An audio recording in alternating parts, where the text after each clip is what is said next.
Bismillahirrahmanirrahim. Assalamualaikum warahmatullahi wabarakatuh. Salam sejahtera bagi kita semua. Salam Om Swastiastu, Namo Buddhaya, salam kebajikan. Yang saya hormatin Ibu Leli Deswindi SEMT selaku dosen pembimbing mata kuliah Manajemen Kompensasi dan Hubungan Industrial. Berikut ini presentasi dari saya terkait forum ke-14 tentang dampak resesi yang terjadi dan langkah strategisnya. Mengacu pada rekaman video pada link materi pembelajaran, berikan pandangan Anda terhadap lingkungan perusahaan Anda bekerja saat ini. Apakah A. Terkena dampak dari resesi? Jelaskan dengan bukti-bukti yang relevan. B. Jika tidak terdampak, apakah perusahaan sudah memiliki langkah strategis dalam mengantisipasi? Jelaskan dari sisi perusahaan dan karyawan. Jawaban. Saat ini saya bekerja pada industri minyak nabati di Indonesia, yaitu PT Salim Infomas Pratama Tbk. Menurut pendapat saya terhadap lingkungan perusahaan tempat saya bekerja juga mengalami dampak resesi, meskipun tidak terlalu signifikan. Hal ini terjadi karena penurunan kapasitas produksi minyak dalam negeri.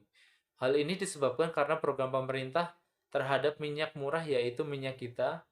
Minyak kita sendiri adalah program wajib dari pemerintah untuk memproduksi minyak murah untuk masyarakat umum.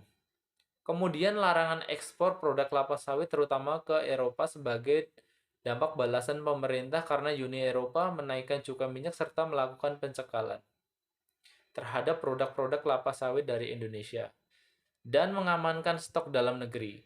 Maka dari itu, larangan ekspor produk kelapa sawit ke Eropa juga mempengaruhi kapasitas produksi sehingga produksi tidak maksimal seperti biasanya. Poin B. Dari sisi perusahaan, perusahaan sudah memiliki langkah strategis dalam mengantisipasi hal tersebut, misalnya memaksimalkan produk kelapa sawit seperti minyak dan margarin ke China dan wilayah Asia lainnya sehingga dapat menutupi operasional dan tetap mendapatkan keuntungan. Selanjutnya adalah untuk sementara waktu, perusahaan mengurangi jumlah karyawan terutama kontrak atau outsourcing atau yayasan. Menekan jumlah lemburan sehingga bisa menekan efisiensi biaya karyawan.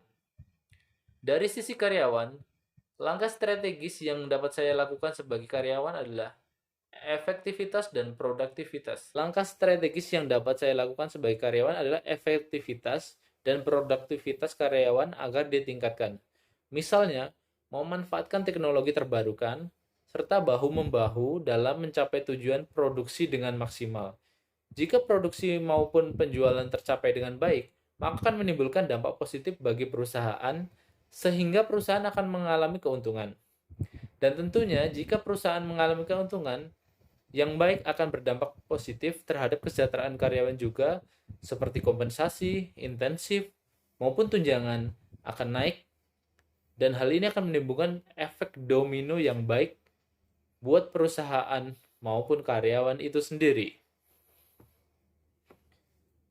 Demikian presentasi dari saya, mohon maaf apabila ada kekurangan dan terima kasih untuk perhatiannya. Mari ucapkan alhamdulillahirabbil alamin.